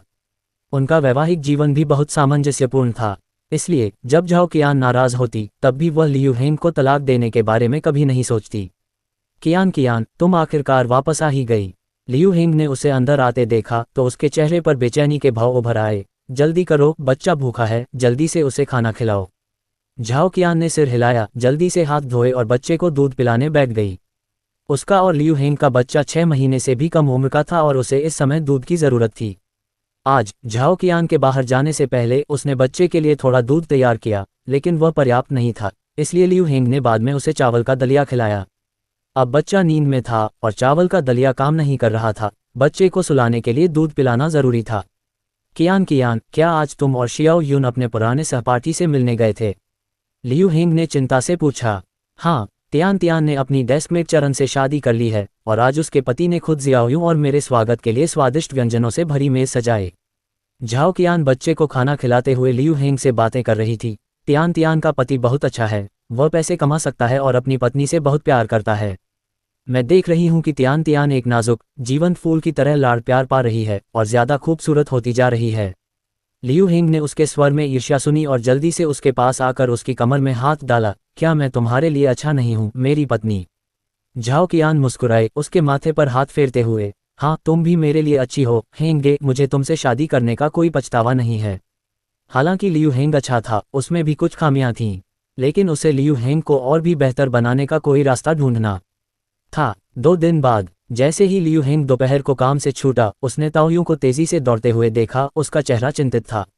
ये बहुत बुरा है, लियू हेंग। कियान बच्चे के साथ सीढ़ियों से गिर गई और उसे अस्पताल भेज दिया गया। ये खबर सुनते ही लियू हेंग का चेहरा तुरंत पीला पड़ गया। उसने जल्दी से ताओ यून को पकड़ लिया और बेचैनी से पूछा, मेरी पत्नी और बच्चे कैसे हैं? उन्हें किस अस्पताल में भेजा गया है? ताओ यून के चेहरे पर चिंता के भाव थे और उसने जल्दी से कहा, ये काउंटी अस्पताल है। बच्चे की हालत ठीक है, लेकिन कियान थोड़ी गंभीर है। डॉक्टर ने कहा है कि इलाज, अस्पताल में भर्ती होने का खर्च और सर्जरी का खर्च 2000 युआन होगा। वे अभी भी वहां भुगतान का इंतजार कर रहे हैं, वरना वे सर्जरी या इलाज नहीं करेंगे। लियू हेंग का शरीर कांप उठा। उसने जल्दी से ताओ यून का हाथ छोड़ा और दूर भाग गया। लियू हेंग, तुम कहाँ जा रहे हो? ताओ यून जल्दी से चिल्लाया। लियू हेंग कुछ कदम दौड़े, फिर तेजी से वापस भागे। उनका चेहरा घबराहट और बेचैनी से भरा हुआ था। जियाओ यूं, कृपया पहले अस्पताल में कियान और बच्चे की देखभाल करने में मदद करने का कष्ट करें। मैं पैसे जुटाने जा रहा हूँ। आप डॉक्टर से कहिए कि पहले जियाओ यूं का इलाज करें। मैं इलाज का खर्च जरूर जुटा लूंगा। उन्होंने जल्दी से ताओ यूं को कुछ निर्देश दिए और फिर पलक झपकते ही गायब हो गए। ताओ यूं ने उनकी तेजी से ढलती पीठ को देखते हुए धीरे से आह भरी। लियू हेंग, ओह लियू हेंग, मुझे उम्मीद है कि इस बार आप उन लोगों के असली चेहरे देख पाएंगे। ये जानने के बाद कि झाओ कियान और बच्चा अस्पताल में भर्ती हैं, लियू हेंग जल्दी से परिवार के छात्रावास की इमारत में वापस भागे और घर के सारे पैसे खंगाले। इधर उधर ढूंढने के बाद उन्हें केवल 100 युआन से थोड़ा ज्यादा मिला। यह अभी भी 2000 युआन से बहुत दूर था। उसे अपने माता पिता और भाइयों की याद आई, इसलिए उसने एक सहकर्मी से साइकिल उधार ली। उसे पैदल मारता हुआ लियू परिवार के घर की ओर दौड़ पड़ा।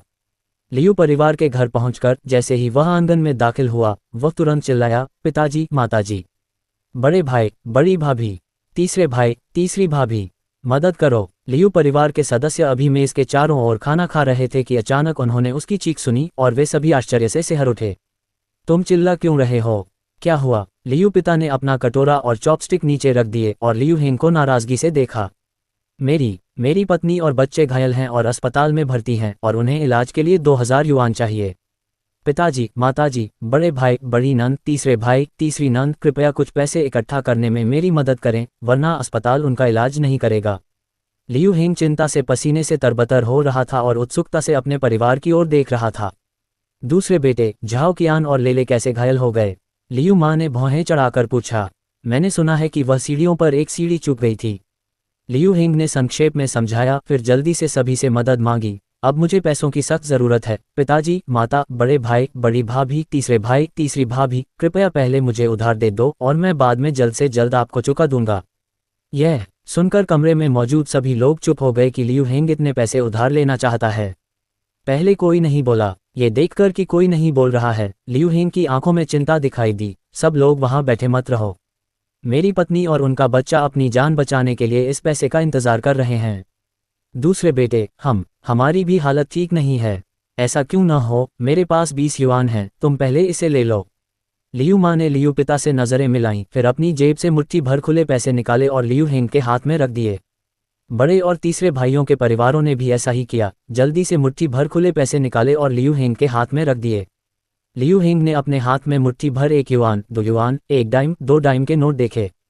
उसकी आंखें चौड़ी हो गईं और उसने अविश्वास से लियू परिवार के सदस्यों को देखा। मैंने कहा, ये जिंदगी और मौत का सवाल है। कुल 2000 युआन चाहिए। इनसे क्या होगा? कुल मिलाकर 50 युआन भी नहीं थे। दूसरे बेटे, हम भी मुश्किल में हैं। देखो, मेरे 2 बच्चों को स्कूल जाना है और घर का खर्च बहुत ज्यादा है। समझो। बड़े भाई लियू पास आए, उसके कंधे पर थपथपाया और आह भरी। मेरे पास भी पैसे नहीं हैं। दूसरे भाई, जानते हो, मेरी अभी अभी शादी हुई है। मेरे पास पैसे कहाँ से होंगे? तीसरे भाई ने अपनी पत्नी से कुछ शब्द फुसफुसाए, फिर जल्दी से आगे बढ़कर कहा।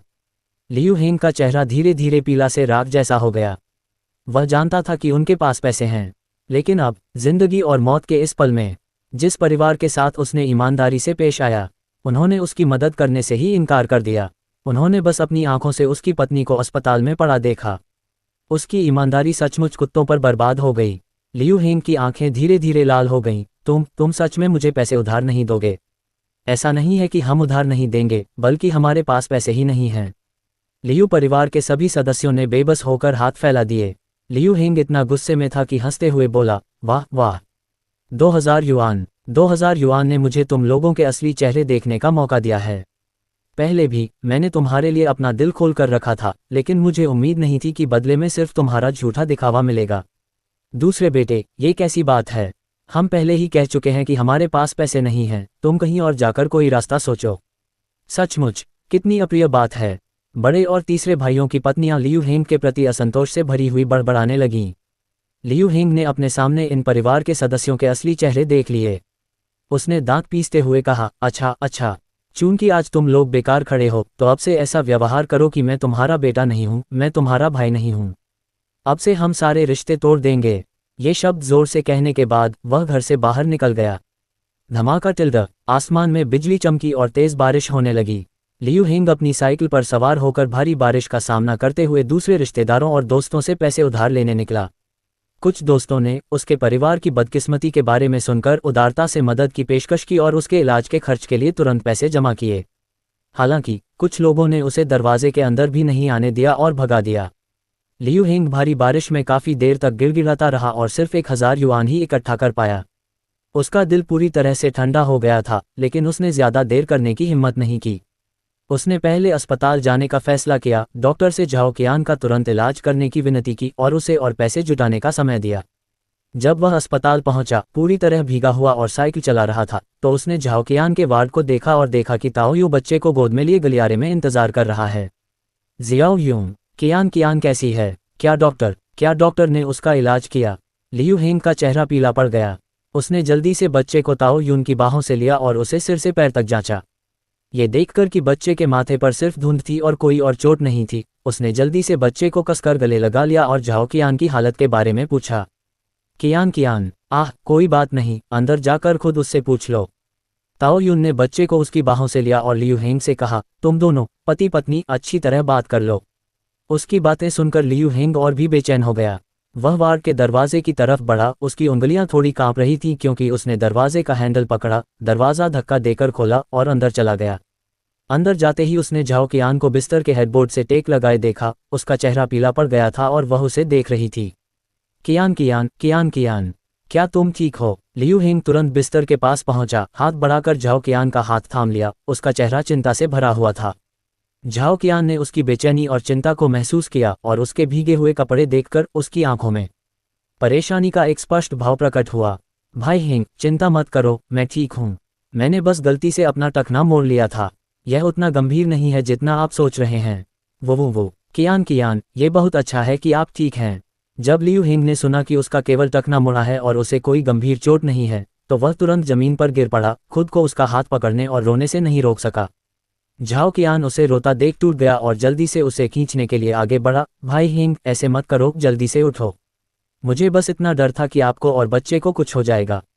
लियू हिंग ने अपने चेहरे से आंसू पोंछे, जमीन से उठे और बिस्तर के पास कुर्सी पर बैठ गए।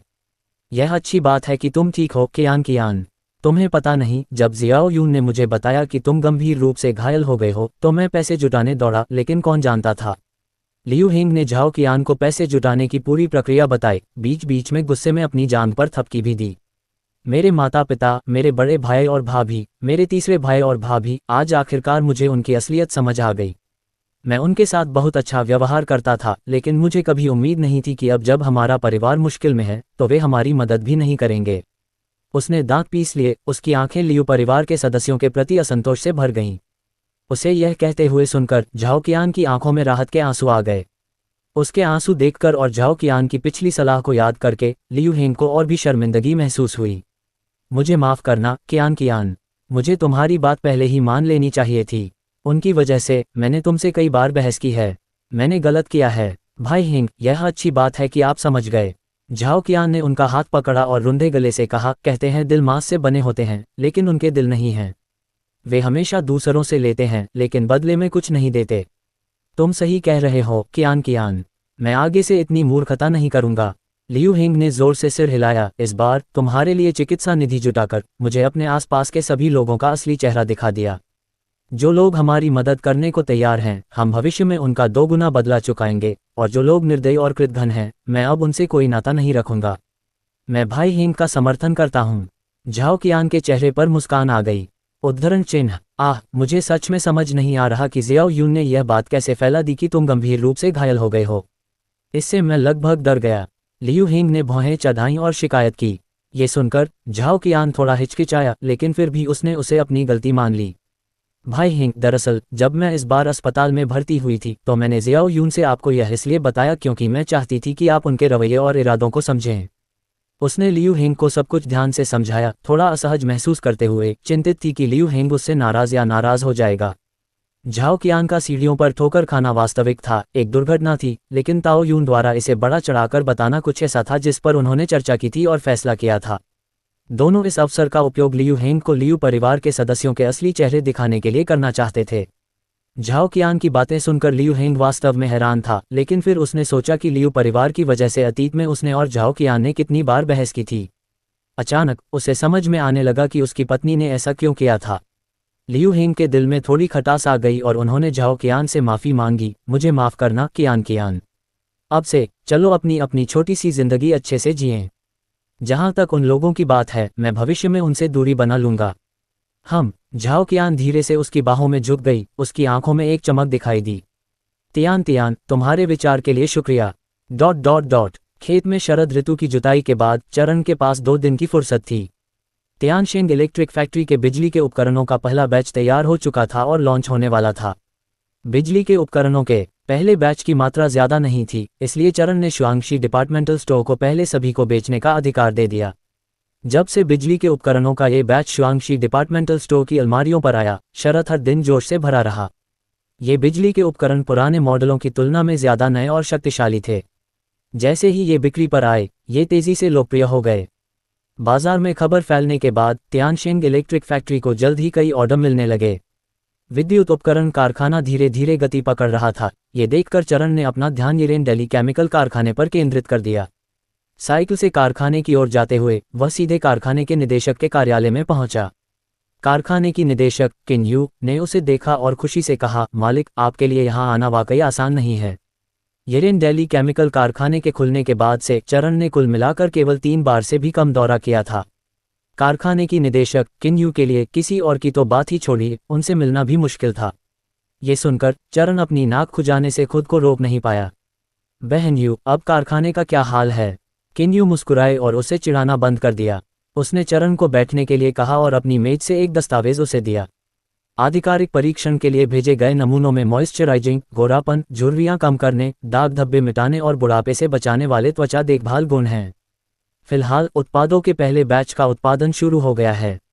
चरण ने परीक्षण रिपोर्ट पलटी, ये सोचकर कि यह यूजियान बुक स्टोर से प्राप्त एक अति गोपनीय फॉर्मूला था, तो ये प्रभावी कैसे नहीं हो सकता।